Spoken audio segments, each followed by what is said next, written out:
सुप्रभात, मैं गीतांजलि लेके आई हूँ नॉन स्टॉप खबरें बाय टाइम्स की ओर से। कोविड-19 अनलॉक 1.0। मुंबई में कार्यालय, दुकानें खुली रहने के कारण बेस्ट बसें सड़क पर चलती हैं। चूंकि सोमवार से आंदोलन पर प्रतिबंध लगा दिया गया था, शहर में व्याप्त सीटों के साथ बृहन्मुंबई इलेक्ट्रिक सप्लाई और ट्रांसपोर्ट अंडरटेकिंग (BEST) की कई बसों को शहर में घूमते देखा गया।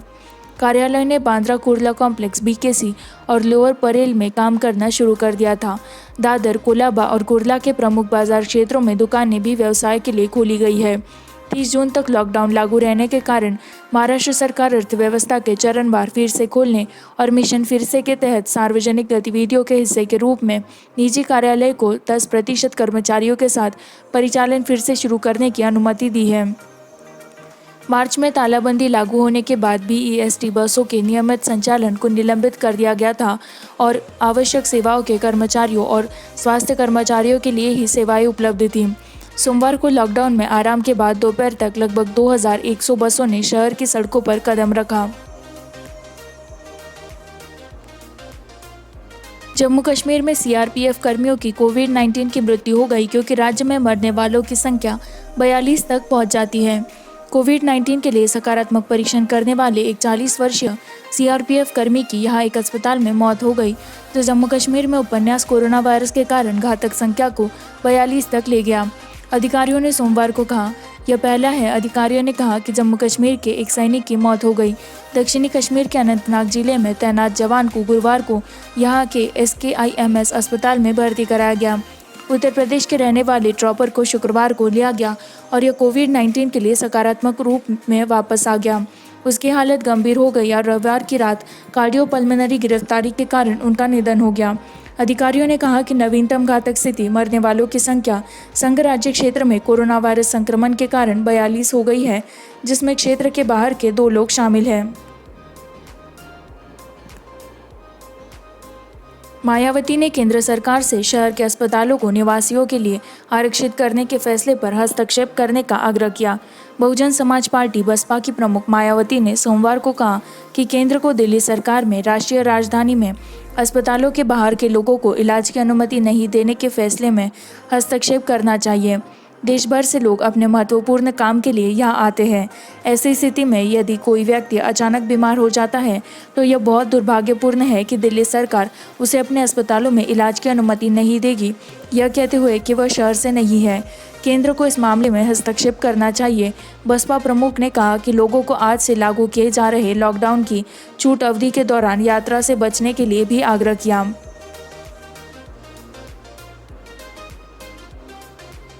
गुरुग्राम एक दिन में 230 कोविड-19 पॉजिटिव मामलों के साथ 1900 का आंकड़ा पार करता है। राज्य के स्वास्थ्य विभाग के बुलेटिन के अनुसार सबसे अधिक प्रभावित गुरुग्राम से 230 दिनों की उच्चतम वृद्धि के साथ हरियाणा में संक्रमण 4000 अंक तक पहुंच गया। राज्य ने रविवार को अकेले 496 मामलों की सूचना दी।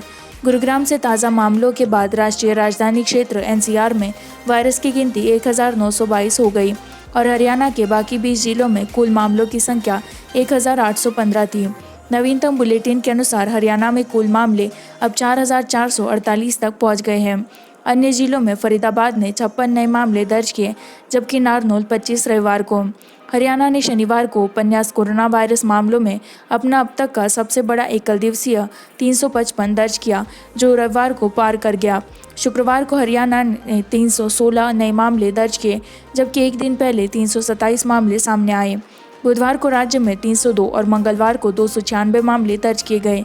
रविवार की सुबह राज्य में सक्रिय कोविड-19 रोगियों की कुल संख्या 2824 थी, जबकि 1295 लोग संक्रमण से उबर चुके हैं। बुलेटिन के अनुसार इस बीमारी के कारण राज्य में 24 मौतें हुई हैं। इस महीने के पहले सप्ताह में सकारात्मकता दर परीक्षण की संख्या के लिए सकारात्मक मामलों का राशन 9.97% की वृद्धि देखी गई, जबकि मई में 5.7%।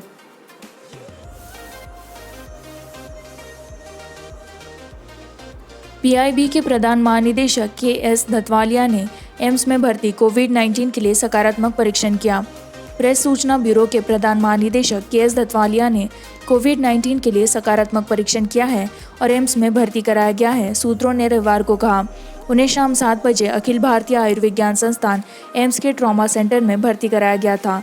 ट्रॉमा सेंटर एक समर्पित कोविड-19 अस्पताल है। उनकी स्वास्थ्य स्थिति पर कोई आधिकारिक शब्द नहीं था। नेशनल मीडिया सेंटर, जहां उनका कार्यालय स्थित है, को बंद कर दिया गया है और सोमवार को बंद रहेगा क्योंकि पूरी इमारत को साफ कर दिया जाएगा, आधिकारिक स्रोत ने कहा। एनएमसी मंगलवार को भी बंद रहने की संभावना है और मानक प्रोटोकॉल के अनुसार बड़े पैमाने पर संपर्क ट्रेसिंग अभ्यास किया जा रहा है, उन्होंने कहा। प्रेस सूचना ब्यूरो पीआईबी की सभी गतिविधियां, जिनमें प्रेस कॉन्फ्रेंस आयोजित की जाती है, शास्त्री भवन में एनएमसी के पूरी तरह से साफ सुथरे होने और फिर से खुलने तक जगह ले ली जाएगी, सूत्रों ने कहा।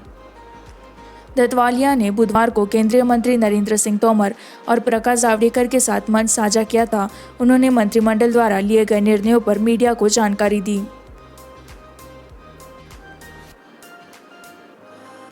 महाराष्ट्र 6000 के करीब राज्य के रूप में चीन से आगे निकल जाता है।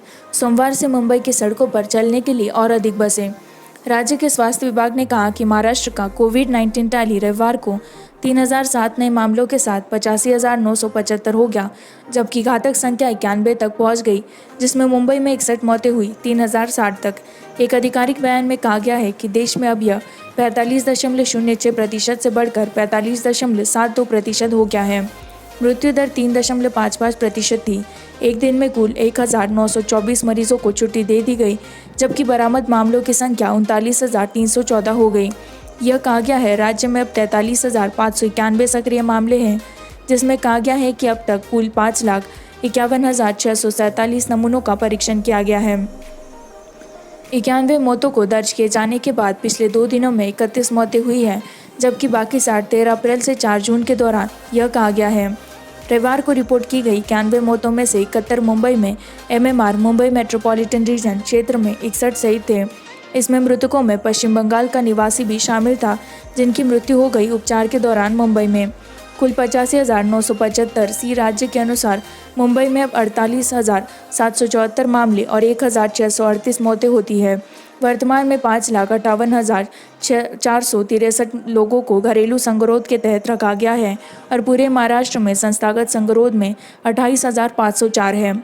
बयान के अनुसार संगरोध संस्थानों में उपलब्ध बेड की संख्या 77,654 है। सम्मिलन क्षेत्र की संख्या 3,654 है।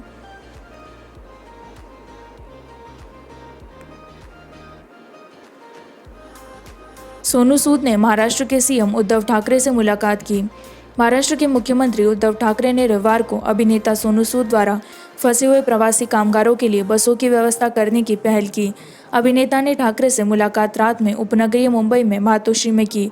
ठाकरे के नेतृत्व वाली शिवसेना ने एक बैठक की। सोनू पर तीखा हमला करते हुए कहा गया है कि वह बीजेपी द्वारा लिखित एक राजनीतिक स्क्रिप्ट बना रहा है। सेना सांसद संजय राउत ने आश्चर्य जताया कि क्या भाजपा ने लॉकडाउन के बीच महाराष्ट्र में फंसे उत्तर भारत के प्रवासी श्रमिकों को मदद देने के लिए बॉलीवुड अभिनेता को चुना। उद्धव ठाकरे सरकार को खराब रोशनी में दिखाने का राजनीतिक मकसद। रविवार को शिवसेना के मुखपत्र सामना में उनके साप्ताहिक कॉलम रोक-टोक में राउत ने तालाबंदी के दौरान महाराष्ट्र के सामाजिक परिदृश्य पर महात्मा सूद के अचानक उदय पर सवाल उठाया। 2019 के आम चुनावों से पहले सूद के खिलाफ एक स्टिंग ऑपरेशन का हवाला देते हुए उन्होंने कहा कि वह अपने आधिकारिक एस के माध्यम से विभिन्न प्लेटफॉर्मों पर भाजपा के नेतृत्व वाली सरकार को बढ़ावा देने के लिए सहमत हुए थे, सोशल मीडिया खातों पर।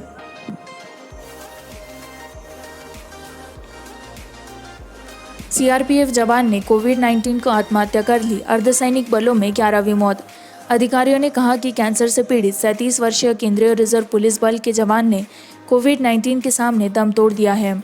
देश के सबसे बड़े अर्धसैनिक बल में इस बीमारी के कारण होने वाली मौतों की संख्या बढ़कर 3 हो गई है। अधिकारियों ने कहा कि 141वीं बटालियन के कांस्टेबल की शुक्रवार को यहाँ एक अस्पताल में मौत हो गई। जवान अप्रैल से ओरोफेरेंजियल कैंसर का इलाज कर रहा था और बाद में उसके जीवन का दावा करने वाले उपन्यास कोरोना वायरस से संक्रमित पाया गया। अधिकारियों ने कहा कि यह तीसरी मौत है। सीआरपीएफ में कोविड-19, जिसमें लगभग 3.25 लाख कर्मचारी है, और केंद्रीय सशस्त्र पुलिस बलों सीएपीएफ या अर्धसैनिक बलों के बीच 11वें स्थान पर है।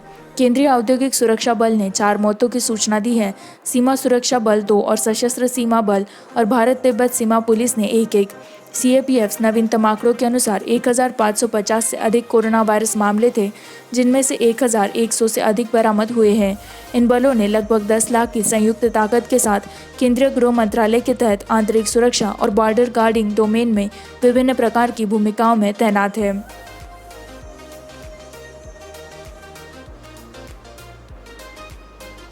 क्लाउड समाधानों की पेशकश करने के लिए IBM के साथ विप्रो की साझेदारी।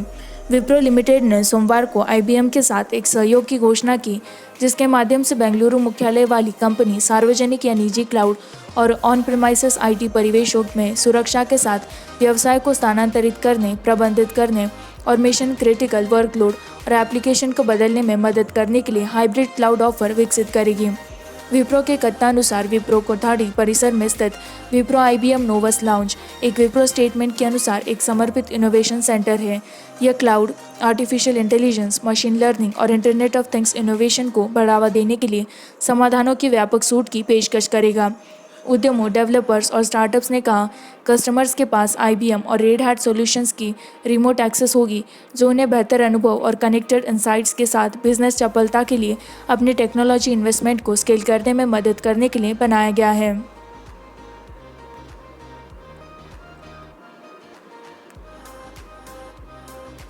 केजरीवाल को कोविड परीक्षण से गुजरने के लिए बुखार और गले में खराश होती है।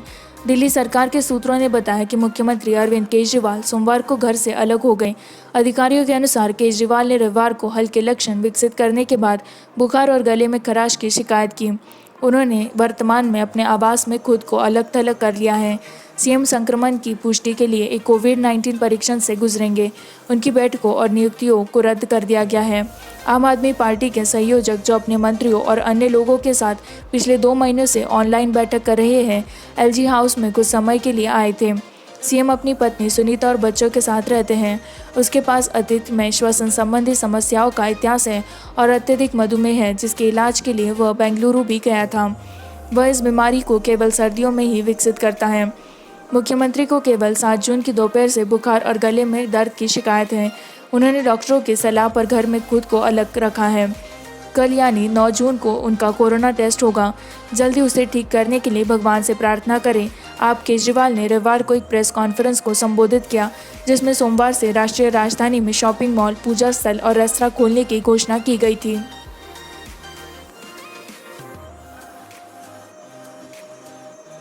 अमेरिकी डॉलर के मुकाबले रुपया 3 पैसे बढ़कर 75.55 के स्तर पर खुला। सोमवार को अमेरिकी डॉलर के मुकाबले रुपए में 3 पैसे की तेजी के साथ 75.55 अंतिम पर डॉलर के रूप में बैंकों द्वारा डॉलर की खरीद के साथ साथ आयातकों और स्थानीय इकाई के कच्चे तेल की कीमतों में गिरावट के कारण कीमतों में गिरावट आई।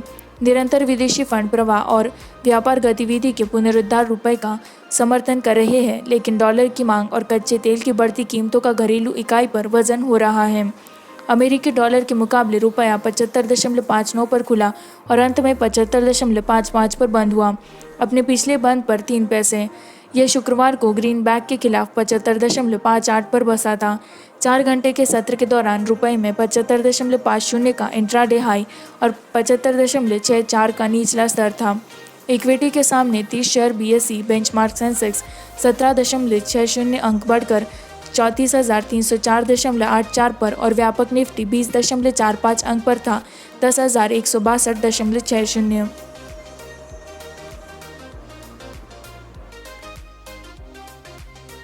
यस बैंक का मामला। ईडी ने मुंबई में कॉक्स और किंग्स के 5 परिसरों में छापे मारे।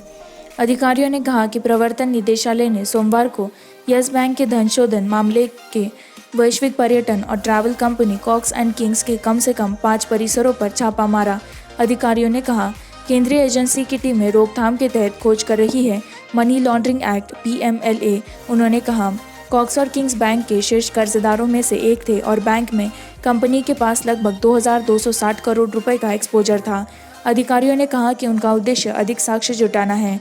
मामले और 5 परिसरों को कवर किया जा रहा है। उन्होंने कहा, ईडी कथित धोखाधड़ी के मामले में यस बैंक और कई अन्य बड़े कॉरपोरेट समूहों की जांच कर रहा है, जहां बैंक द्वारा जारी किए गए भारी ऋण गैर निष्पादित परिसंपत्तियां NPA बन गए हैं।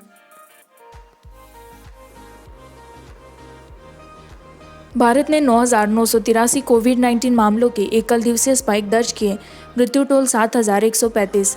केंद्रीय स्वास्थ्य मंत्रालय के अनुसार कोविड-19 की वजह से मृत्यु का आंकड़ा बढ़कर 7,135 हो गया और देश में यह संख्या 2,56,611 हो गई, जबकि सोमवार को सुबह 8 बजे तक 9,983 मामले दर्ज किए गए थे। जॉन्स हॉपकिंस यूनिवर्सिटी के आंकड़ों के अनुसार अमेरिका, ब्राजील, रूस और ब्रिटेन के बाद कोविड-19 महामारी द्वारा भारत का 5वां सबसे हिट देश है। सक्रिय उपन्यास कोरोना वायरस के मामलों की संख्या 1,25,038 है, जबकि 1,24,094 लोग। स्वास्थ्य विभाग के एक वरिष्ठ अधिकारी ने कहा, एक मरीज के स्वास्थ्य में सुधार हुआ है। अब तक लगभग 48.36% मरीज ठीक हो चुके हैं। महाराष्ट्र में 30, गुजरात में 30, तमिलनाडु और उत्तर प्रदेश में 18-18, पश्चिम बंगाल और मध्य प्रदेश में 13, राजस्थान में 9, हरियाणा में 4, आंध्र प्रदेश, कर्नाटक, जम्मू और कश्मीर और उत्तराखंड में 2-2 और एक ओडिशा और पंजाब में प्रत्येक।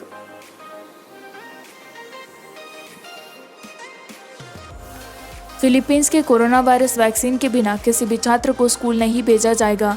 फिलीपींस में लाखों बच्चों को स्कूल में वापस जाने की अनुमति नहीं दी जाएगी जब तक कि कोरोना वायरस वैक्सीन उपलब्ध नहीं है, अधिकारियों ने सोमवार को घोषणा की। उन्होंने कहा कि उन्हें टीवी पर सबक प्रसारित करना पड़ सकता है। फ्रांस और दक्षिण कोरिया जैसे संगठन आमने सामने की कक्षाएं फिर से शुरू कर रहे हैं, जैसा कि उन्होंने अपने प्रकोपों को नियंत्रण में कर लिया है, लेकिन फिलीपीन के अधिकारियों ने जोखिम को बहुत अधिक देखा। रोड्रिगो डुटेर्टे ने पिछले महीने कहा था कि अगर छात्र स्नातक नहीं कर सकते हैं तो उन्हें बीमारी के प्रसार से लड़ने के लिए स्कूल से बाहर रहने की ज़रूरत है। टीके उपलब्ध होने तक आमने सामने की कक्षाओं को स्थगित करने के राष्ट्रपति के निर्देश के साथ शिक्षा सचिव लियोनेड ब्रियोनेस ने सोमवार को एक बयान में कहा, क्लासेस को अगस्त के अंत में फिर से शुरू करना है और शिक्षक इंटरनेट के माध्यम से दूरस्थ शिक्षा विधियों का उपयोग करेंगे या टीवी प्रसारण जहां ज़रूरत होती है, ब्रियोनेस ने जोड़ा है। फिलीपींस में गहरी गरीबी में रहते हैं और घर पर कंप्यूटर तक पहुंच नहीं सकते हैं, जो ऑनलाइन कक्षाओं की व्यवहार्यता के लिए महत्वपूर्ण है। इसी के साथ मैं संवाददाता गीतांजलि आपसे विदा लेती हूँ। इसी तरह की नॉनस्टॉप खबरों को जारी रखने के लिए बाइंग टाइम्स हिंदी को लाइक करें, सब्सक्राइब करें, शेयर करें।